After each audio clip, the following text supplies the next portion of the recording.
Today, our speakers are joining from different parts of the world. They hold a wealth of multifaceted experiences in law, innovation, economics, policies, and even armed forces. Women in military surely face unique challenges. Can you share with us your experience in this and how a woman can rise above her fears to unleash her inner powers and to achieve her goals and take the lead? Okay, so the one quality that is absolutely necessary to be an effective leader is self-confidence. Having self-confidence is the foundation of leadership. So with that, you would then implement about 3 major steps. The first step is doing a baseline, which is pretty much like a self-assessment of your strengths and things that I would consider some of your challenges. I hate to call them weaknesses. I don't deal with weakness. It's strength and challenges, okay? And then you look at the task in hand. What is in demand in the world? What is in demand in your industry? What skill you need to have? And then the third step is you would then have action steps that would take you from your strength and tie it into that technical skill or the skill set that you're trying to learn. Now that technology has entered in every aspect of our lives, so what are the opportunities that technology can unlock for a woman entrepreneur and innovator, practically, particularly in developing countries? I think, we know that, especially in developing countries, there's a need to improve the status of women and promote the role of women a little bit more, especially when we look at sustainable development and really, pushing countries to be competitive. And technology is at it's at the core of everything right now. We are in the 4th industrial revolution, and technology really takes center stage. And it's crucial for women all around the world, and especially in developing countries where they have quite a lot of challenges, to be able to capitalize on that as much as they can. I would like to know what kind of policies and support mechanisms are needed to further advance the support for women entrepreneurs and innovators. I think some of the aspects have been addressed very well by our speakers in the other panel discussions, but I would like to just make a quick summary of sort of my beliefs and my experience in this regard. And for that, I would like to start with a joke, let's say, or on an easier tone. One of the running jokes is, how can you tell if someone is an entrepreneur? And the joke says, well, you don't need to worry, they'll tell you they are an entrepreneur. And I think if we look at women entrepreneurs, there is another very sound, sort of philosophy that goes around, is that women believe that the value of our lives is determined by what we do for others, not what we do for ourselves. So if you see women entrepreneurs, they come up with solutions for society, for certain sectors of the economy. And I believe that policymakers need to unlock the potential that women have, and they need to recognize that women are a heterogeneous group. Not homogeneous, but heterogeneous, diverse, with many differences in their motivations, intentions, projects. And women have around the world what I call a latent entrepreneurial potential that is not quite fully realized as of yet. So as we're moving towards gender equality, as we're moving towards more and more women joining the work environment, when it comes to women entrepreneurs, there's still quite a lot of challenges, discouraging certain social and cultural attitudes, lower levels perhaps of entrepreneurial skills. And then they also have the policy frameworks that perhaps not only that they don't encourage, they perhaps also sometimes discourage women in entrepreneurship. I think that notably the answer to this question is likely the same for both developed and undeveloped nations. And the United States, where I'm at, is no exception. So what we need are legislative mandates for gender equality in business, in education, and in all walks of life. You know, it's really interesting that there are several studies that demonstrate that when women are included in decision-making positions of business management, those businesses make more money. Yet, in spite of the hard data that repeatedly demonstrates this fact, women are still lagging behind in appointments to leadership in publicly traded companies, and they aren't being paid as much as men are, even though their work more often results in greater profits to the business.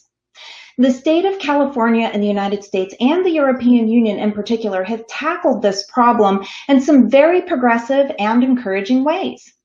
California has recently passed legislation that requires that all publicly traded companies with substantial operations in their state have a quota of women and minorities serving on the boards of those companies, depending on the size of the board. When it comes to the funding gap, women entrepreneurs have even more difficulties raising capital for their enterprises. Why do you think that is the case, and what can be done about it? There are several reasons why women are not getting an equal share or greater share than men. So first of all, there are many misconceptions that men entrepreneurs are more trustworthy, financially savvy, and will bring more reliable returns amongst the investor community. And this is only natural when you have 89% of venture capitalists being men. So one solution for that is to have more women VCs, more women angel investors who take interest in women-led business, but also to educate the men as well who are in the investment fields around women-led businesses, because they have a completely different nature than men-driven businesses. The other thing is that there is lack of visibility to sources of funding. So even myself as a woman entrepreneur, if I want to seek funding for my venture today, I really don't know where to go. I hear of a lot of initiatives from many international organizations, but it's not clear how to apply, where to apply.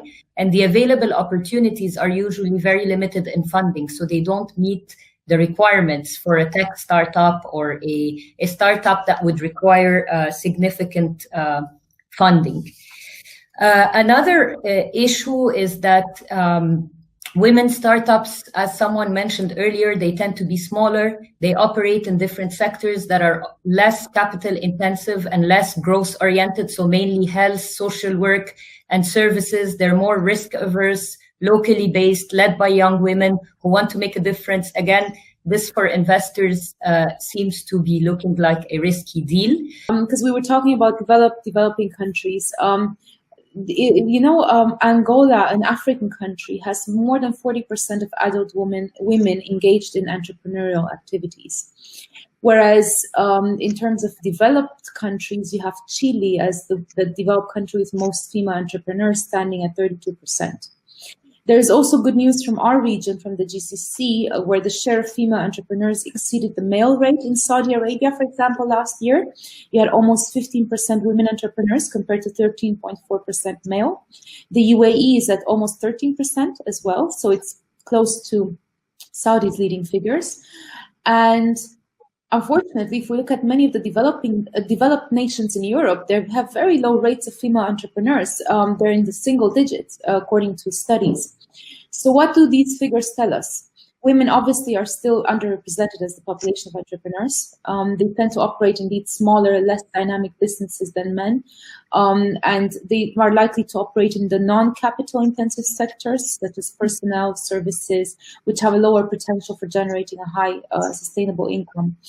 And then if we look at countries like the US, which has a very, very strong entrepreneurial culture, only 2% of the venture capital was given to all women founding teams, and less than 2% of the US private equity firms are female owned. So what can women do today to support one another in entrepreneurship and in innovation?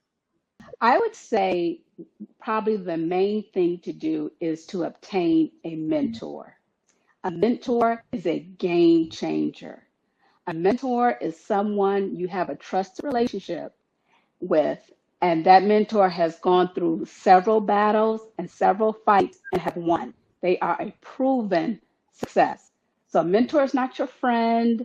It's not somebody, you grew up with or somebody you knew back in the day. No, a mentor is someone who's been through the same trenches that you're going to go through, and they have won. And they also have connections and a wealth of a network of people. So when you have a very effective and efficient mentor, you also have access to their mentor and their resources. And I would say obtaining a mentor is a game changer, whether you're an entrepreneur, or whether you're an employee in any industry. A mentor is just a game changer. When I was listening to Anissa's situation about the attorney, at the attorney office, immediately I'm thinking she didn't have a mentor. I don't know if you did, but it just came to my mind. She didn't have a mentor. Mentor would have fought for her. We are in an era of media technology and innovative idea. So how can women brand themselves to transform their ideas and attract support, maybe investors, funding? So how do you think a woman can brand herself? So, I mean, sometimes I think a lot of women get it really wrong, is that, branding is actually not about us, it's about, the customer that you're targeting. So it's important that, women understand, the market that they really want to target, what are, the unique, proposition that they have for this market, what kind of solution they trying to bring, to the market, and really understand what are the key players as well, because you really want to reach out to those players through networking. So networking is one thing that really women needs to be comfortable with, and I know that a lot of us. I had to develop these skills, because before that, you always find an excuse because you have to take care of the family. So when there's an event, you always find the excuse of not being there. And yet that's where, you can have the opportunity to talk about, what you have to propose, the product, the service that you have, and really try to build this confidence with, people that you really want to reach out, or the investor that you want to connect with. So so networking is one thing, and another thing is for women to really build up on their negotiation skills. So understand that and which is communication.